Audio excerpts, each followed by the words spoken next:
Bama's got an elite recruiting class, but who's next? I've got 3 targets that could be the next to join Alabama and their number 1 recruiting class. And then how about Nick Saban? According to Bet Online AG, he is a potential candidate to be vice president. How crazy is that? Yeah, we're going to talk about that as well with Joe Biden jumping out of the race. This is the Bama Tailgate YouTube channel. Like and subscribe, and let's get this party started. Good to see all of you guys, and roll tide, everybody. Roll tide, roll.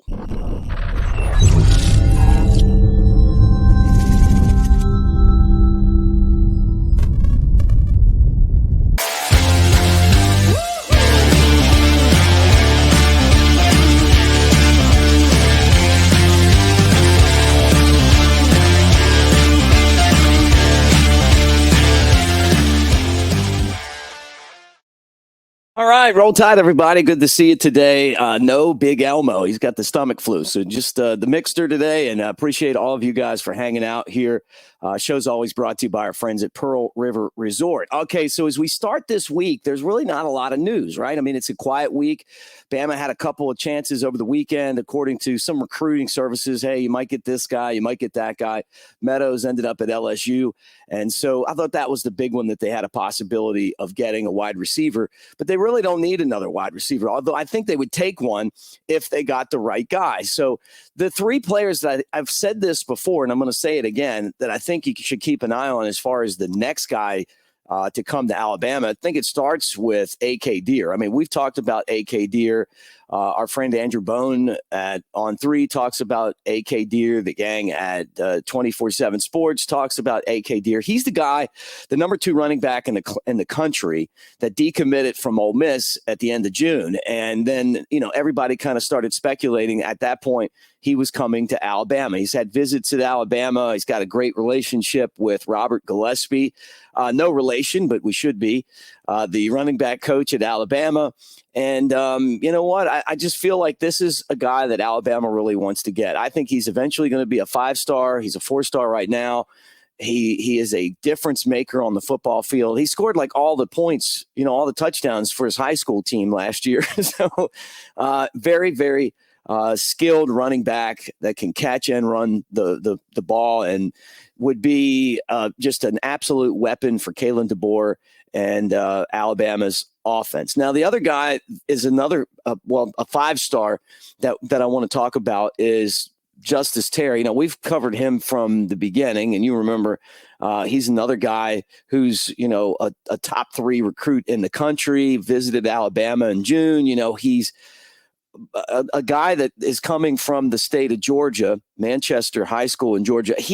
I don't think Georgia's going to let him out. And this is a big battle for Alabama. If you go in there and you can beat Kirby Smart for a 5-star linebacking machine, which is what Terry is, this would be a huge win for the Crimson Tide. And Georgia's known for defense. So is Alabama. Now, it may be a little different without Nick Saban, but we'll see. I mean, Alabama is fighting hard in this battle, and, we'll see if they can pull it off, kind of like they've already done with some big-time players on that defensive side of the football. And then the last guy is another 5-star wide receiver, and his name's Kaliq Lockett, and we talked about him. I think he's going to end up at Texas, but who knows? He's from Texas, a high school scoring machine. Bama already has a couple of wide receivers. They just got Caleb Cunningham, who did visit Auburn this past weekend, but he's committed to Alabama. I think you take your visits if you're a high school player. Brett and I talked about that. You got to, right? But look, you got him.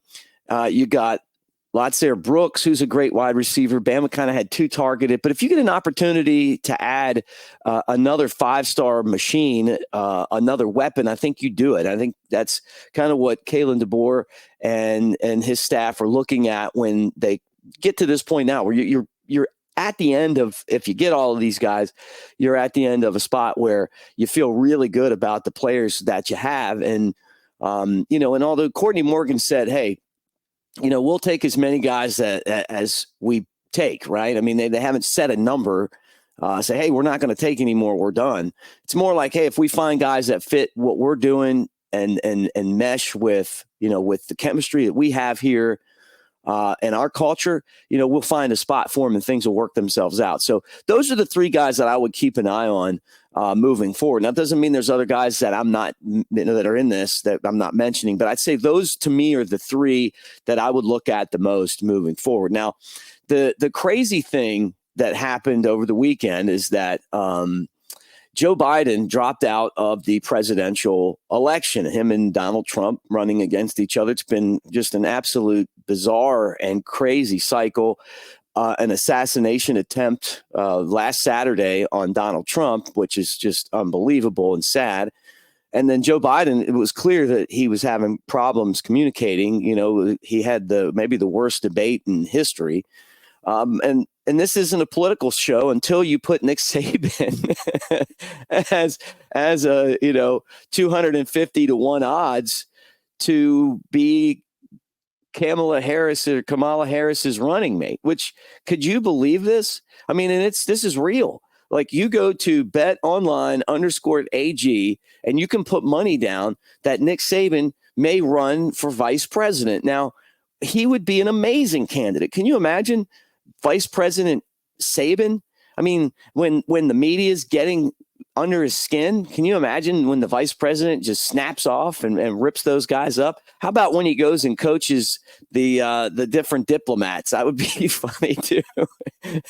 I don't think he's got any stomach for politics, but who knows? I mean, Tommy Tuberville is a senator. He used to be the football coach at Auburn. I was in school when he beat Alabama, a bunch of times. Remember Fear the Thumb? The guy's a senator right now. So I've said this about Nick Saban since the beginning. I don't think that there's any type of leadership role that Nick Saban could not do if he was put in a spot to have to do it. Now, forget about the political party and all of that stuff. Brett and I do the show every day. We're very different politically, but he's one of my best friends, and we love the back and forth of off the air of talking about what's going on in the world and why it happens the way it does. And I'm sure you guys have friends like that too. But just so interesting to think that there's a chance, and there is a chance, thanks to betonline_AG, that Nick Saban could be running for vice president. What a pop that would be too in this election cycle. So anyway, guys, I'm not making that up. I'm sure most of you have heard that already, but just insane. We'll get back at it tomorrow. Brett is going to be drinking a lot of Powerade, and he'll return. But thanks for hanging out with us, guys. Don't forget that we're brought to you by Pearl River Resort over in Philadelphia, Mississippi. Got the table games, got the slots.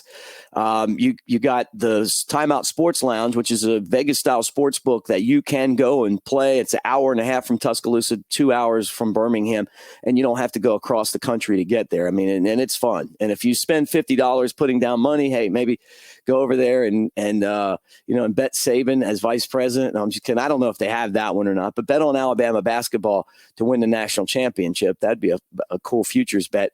$50 down, and then you can go play Dancing Rabbit for $40. And Dancing Rabbit is the Augusta that you can play. That is an amazing, I'm telling you, immaculate golf course. The clubhouse is great. And if you stay there, you can get a golf cart and drive over. I mean, there's so many amenities they have at Dancing Rabbit. But Geyser Falls is their water park, and it's a great time of year for that as well. So thanks for hanging out with us, guys. And we'll be back at it again tomorrow. Roll Tide.